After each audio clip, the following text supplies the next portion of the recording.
I'd like to introduce our host and moderator, Emily Robinson. Emily is a writer, director, producer, and actor, and this Q&A will last 30 minutes. It will be recorded, and you can watch it later in our watch panel room. And yeah, feel free to put your audience questions in the chat box at the top right. Okay, over to you, Emily. Hi, thank you all for first of all making these films and for sharing them at the festival. It was so powerful watching them the first time, and then also again today. I don't want to talk for too long, so I think maybe we could we could go down the couch, and if people want to introduce themselves and their projects, and maybe start with what made you want to tell this story in particular. Does that sound all right to start with? Okay. Miriam, do you want to begin? Great. Hey all, I'm Miriam. I was the writer, producer, and actor for Otherwise a Woman. What made me want to make this film? It's autobiographical. I was in the corporate world. This happened to me. I finally plucked up the courage to record it, and it was shut down. And it was the first time I realized, that PR only does work for the company, and B, that people don't actually understand how much of an effect this can have on someone permanently and throughout their life, and how crushing it can be. So I wanted to make something that has you walk in the shoes of someone who's experiencing assault and at the workplace and sexual harassment. So we can all be a little more understanding of one another and more protective of people who are going through something like this. Thank you. Yeah, it really comes across. Thank you. Oh no, we lost someone. It looks like Annika was having issues hearing, and I'm seeing in the chat that she's going to try and log back on. Okay, perfect. Can you hear us? Awesome. Yes, I'm so sorry. Yes, hi. I'm so sorry. You're all good. Okay, cool. Yeah, I'm sorry. I was just making sure Annika came on okay. I'm the co-writer and director of Otherwise a Woman. I really owe this project to Miriam. This is her story, and I commend her. It's so brave and so vulnerable for her to go through the process and relive it. And in a way, she told me it was therapy for her. So again, it's such an honor to be able to be trusted to tell her story. And I think when she originally pitched it to me, I had to sit with it for a while because I wanted to be the right person to tell it. And I didn't want to just say yes because she's one of my close friends, and we work well together in film. But I sat with it, and the story is so powerful, and I connected with it. And I think like every woman here, we can relate in some sort of way. So and we made it, and it's something that I'll never forget. And I think it's a story that should be seen and talked about. So thank you, Rebecca, Emily, for giving us that platform to show it. I appreciate it.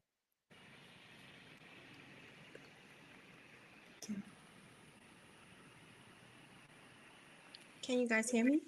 Yeah. Okay, great. I was having audio issues. I'm so sorry.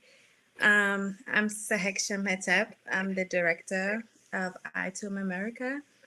I made this short film because at the time my nephew came out as transgender, and it was just like this eerie kind of time period because you almost feel like you're losing someone. And so really as a creative, for me to understand her journey, I just tried to write a short piece because it was like as any family, when there's changes happening, a little rift. And so I really just use my creative brain to kind of go into her world.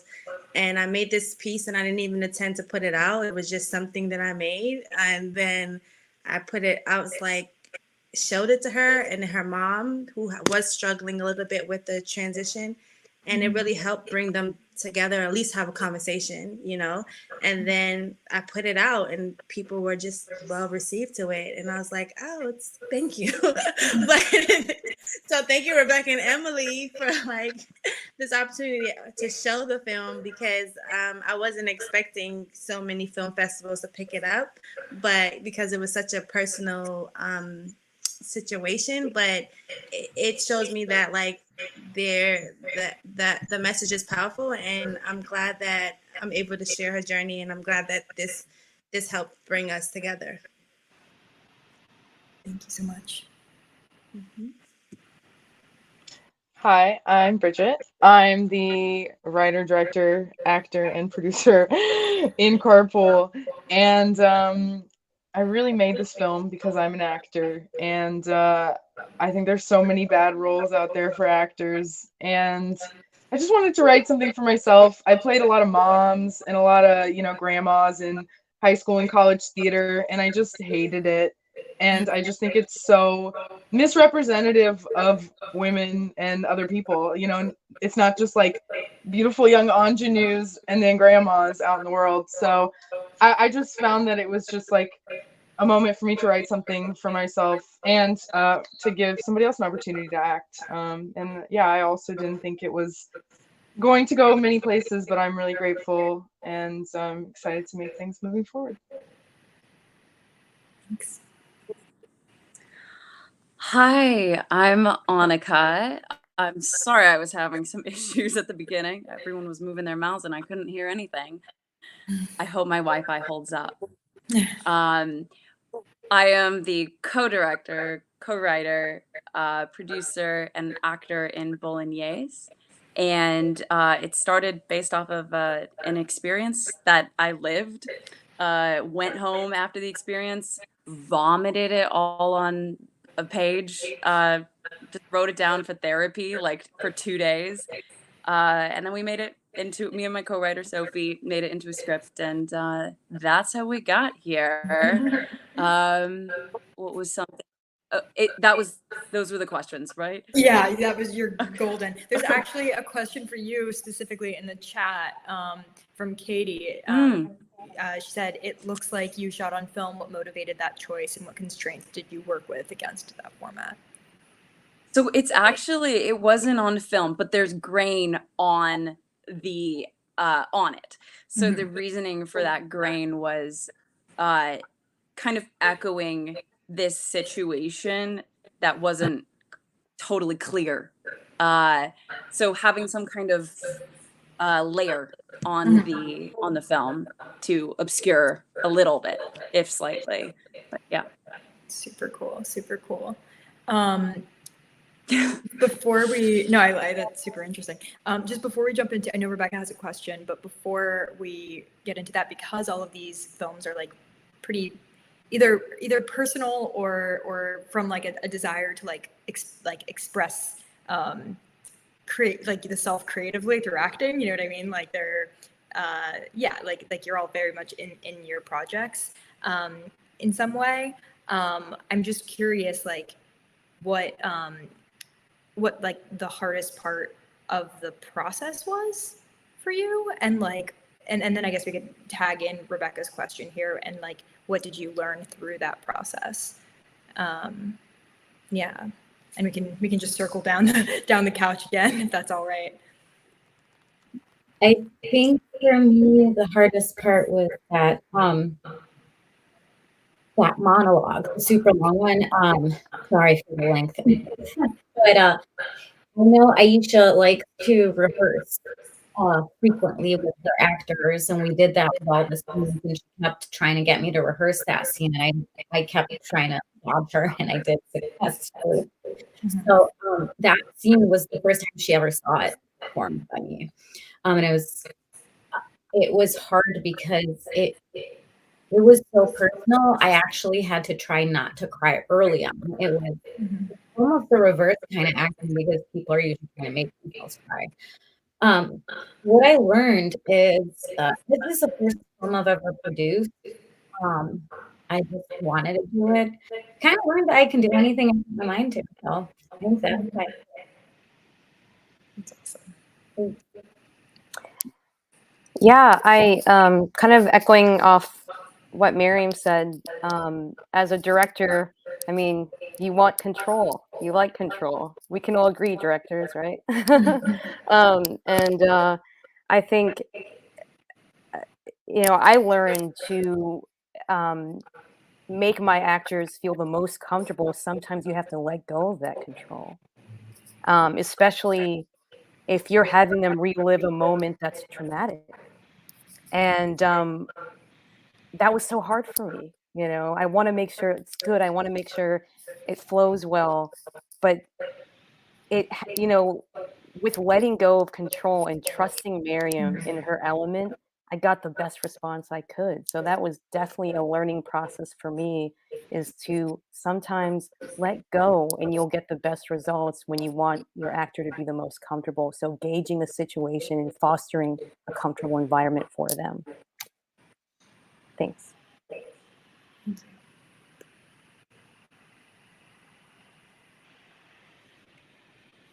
Oh, I think are you muted? Yeah, I'm muted. Okay. Okay. So I mean, we made this, so the short film I made was done so quick. Like, I think I thought of the idea and like on Monday and shot it on a Saturday. So I think the hardest part was just like getting everything together and communicating what I wanted to see, and improvising in such a short amount of time. And then I think for me, what I learned through this process and like other things that I've made is just to lean into um, being uncomfortable, lean into that, lean into being vulnerable. And that's really hard for sometimes for a woman. And when you're authentic and you don't waver, people will receive it well. Absolutely. And there is a question in the chat for you. Just asking from Katie, asking what visual art references, inspiration did you draw from in costuming and movement of your piece? So for the costume, I'm Trinidadian, and we have something called carnival, and so that's why I brought the yellows and the fringe and something. It's something that like it's a saying like you always go bright and loud in Trinidadian culture. So that's kind of like the inspiration around the costumes.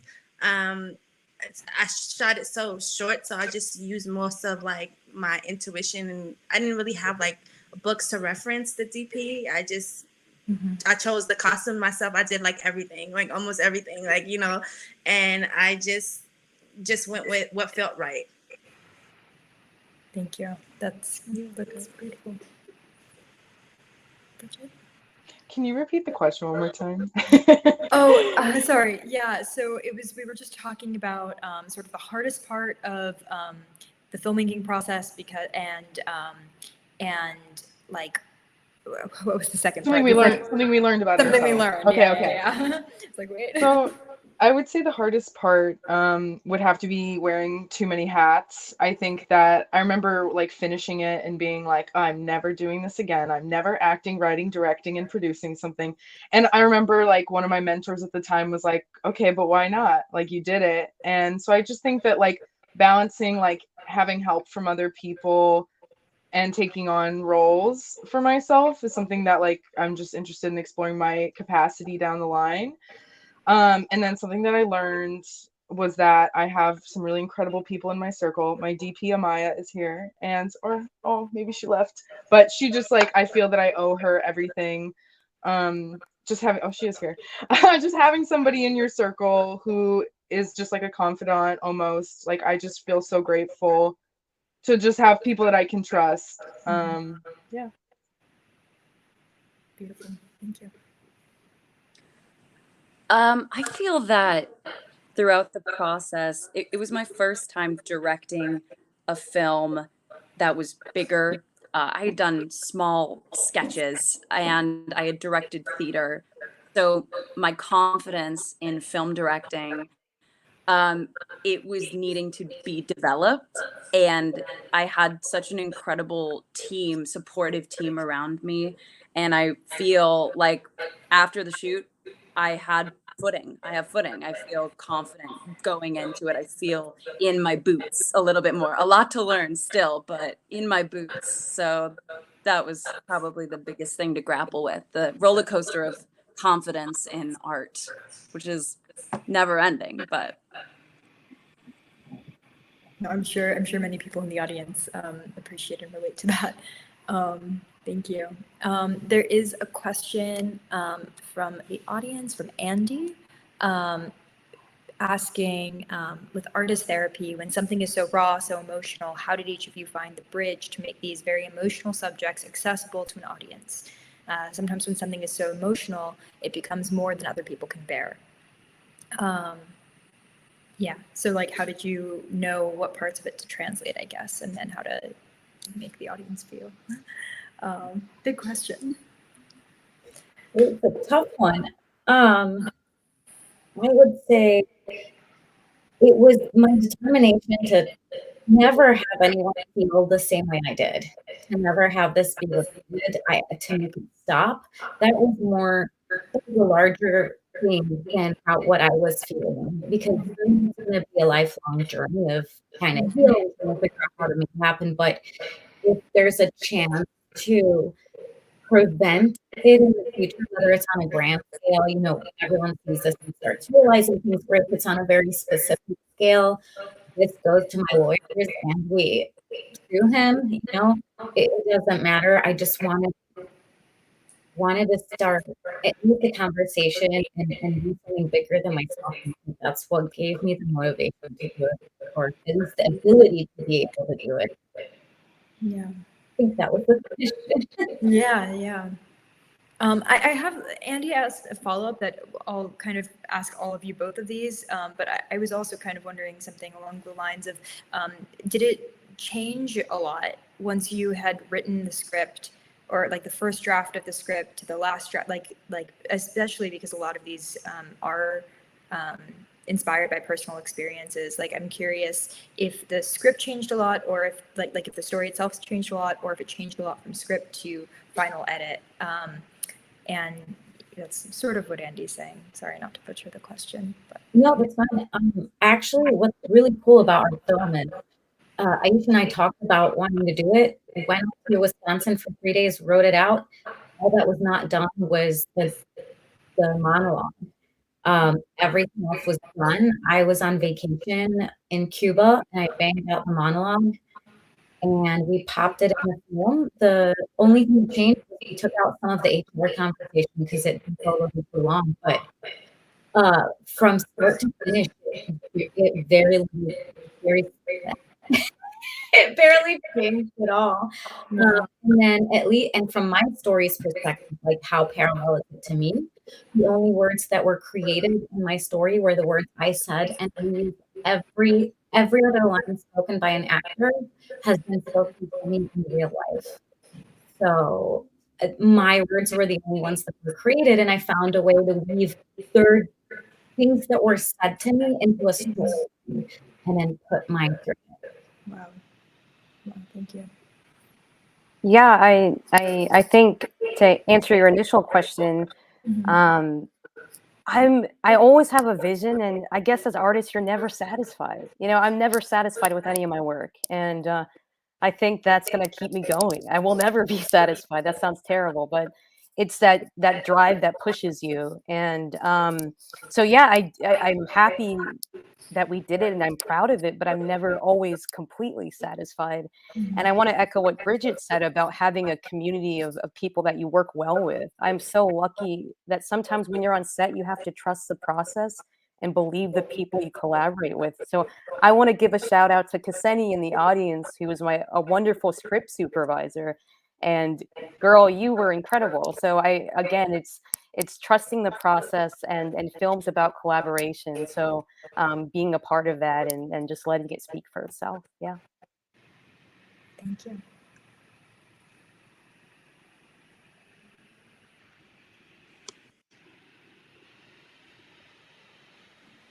Okay.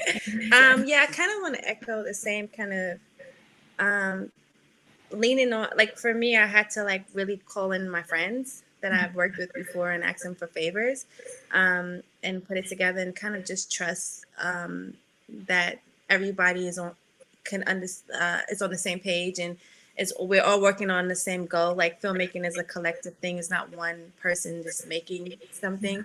So it's kind of just doing that, leaning. What I did was lean more on my creative friends and to make this piece, because we did it in such a short time frame.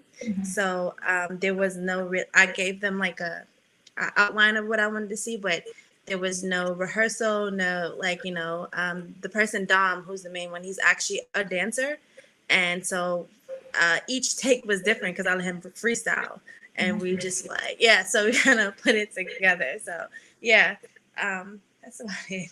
It's amazing. Thank you. Yeah, I kind of want to touch on that, like artist therapy, like raw emotional stuff. I think our film is like incredibly intense subject matter, but I don't think it's actually a very emotional film. I think I said this to my other actress, Charlotte. I was just like, there will be no crying in this film, no crying. And not that that's a bad thing. I just thought for the subject matter, it was like, I thought it was more powerful if there wasn't a ton of emotion happening. And I think that sometimes can be a better way in for audience members. And I certainly think it was a way in for myself, because it's obviously a very personal film. I think that anything we make is personal, whether it's biographical or not. I think like our work can't not be personal. And we just infiltrate our work with our little things about ourselves every single time. And then to answer the storyboard question, going back to my shout out to Amaya, I think she was like, do you want me to like come up with like a storyboard? And I was like, yeah, that might be cool. Great. Like, I was just thinking like, here's some words, we're going to act it. And she's just like, maybe we should make it look nice. So collaboration saves the day. Thank you. Oh, I think you're muted. I think you're muted. Sorry.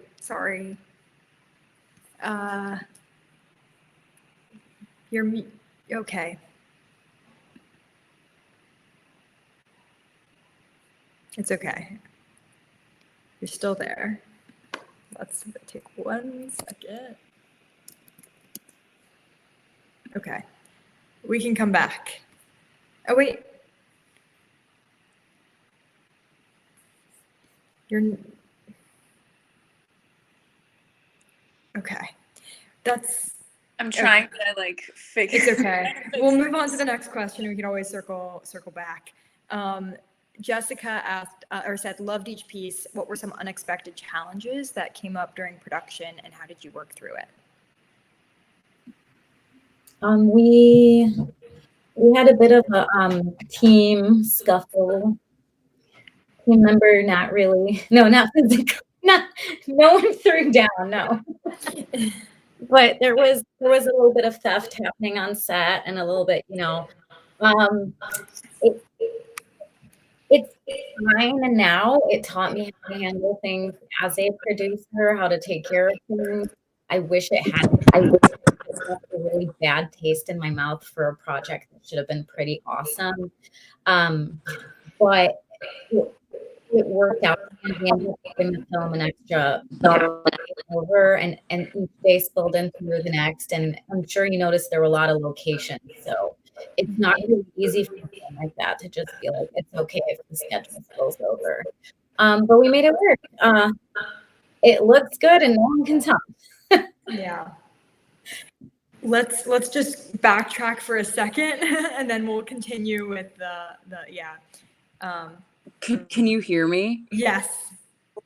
Oh God, I think my computer's hot. I think it's overloaded. It's old. good. I'm You're so good. sorry. If I disappear, don't bring me back. But anyways, yeah, so it was getting details out of the way to get this distilled story that what only with the main things we needed. And some of it's verbatim, some of it is completely fabricated. So it was a mix. And from the initial conception, it was very close to what was initially spoken about.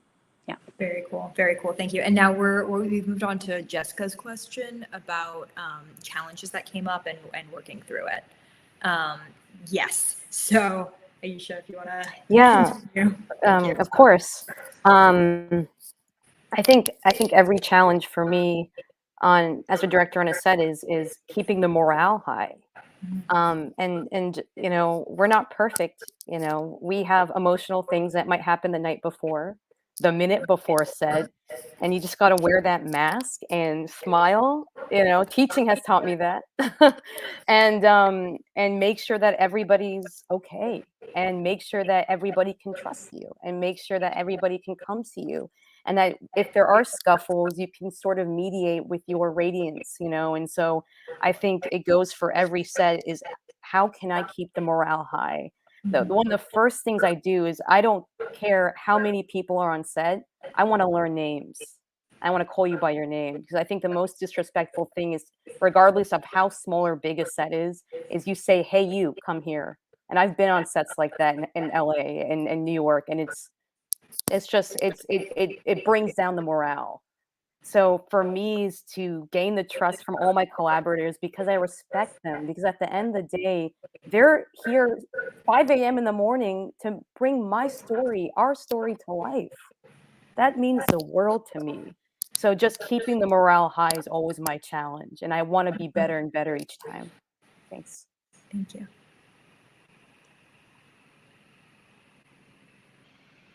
I think for me, because you know, well, budget is always a thing for filmmakers, right? Especially when you self-financing.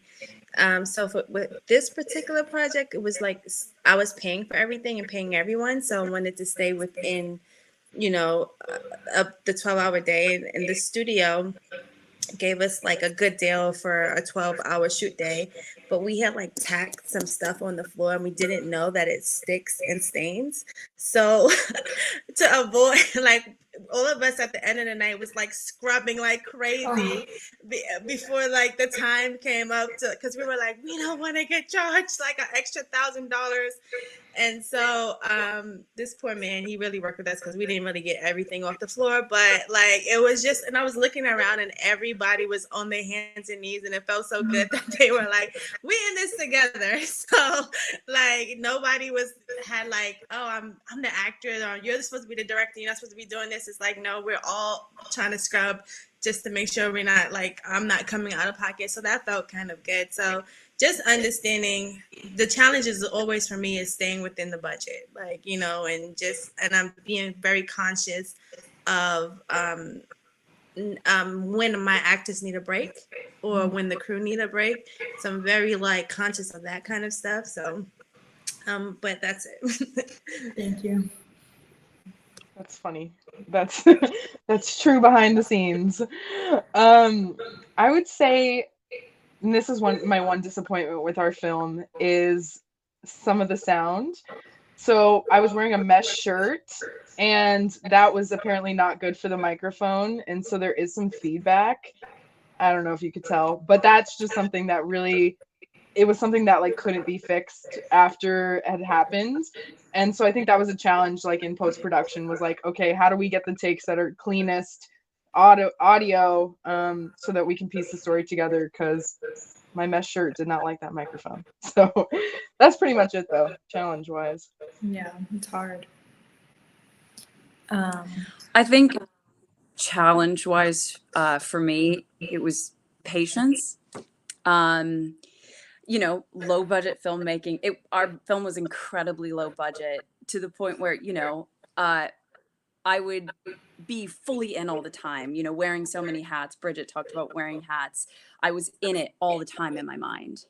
But my crew had other things that they were doing. They had work and stuff. So my friend would always say to me, Annika, you're in 300%. Everyone else is in 100%, which is still 100%. So it was the patience of understanding, and yeah, that was probably a learning for me. Totally. Thank you so much. Do we have time for one last question or no? No. No, that's about Okay. it. Okay. Yeah, I wish we could Sorry. keep talking. Okay. Well, thank you all so much. Thank you. Thank you, Emily. Thank you, Katie. Yeah, I just want to say really quick, I really wish we could keep going because these films were all so powerful. If you want to stick around on the platform later this evening, we're going to have our rooftop party room open for connecting and talking with each other. I also want to encourage everyone to stick around for the next block of shorts that's happening in about an hour at 6 p.m. Central Time. And yeah, don't forget to vote for your favorite film. You can see the link in that pink box in the bottom left-hand side of your screen. And this Q&A will be available later as well. Thank you all so much.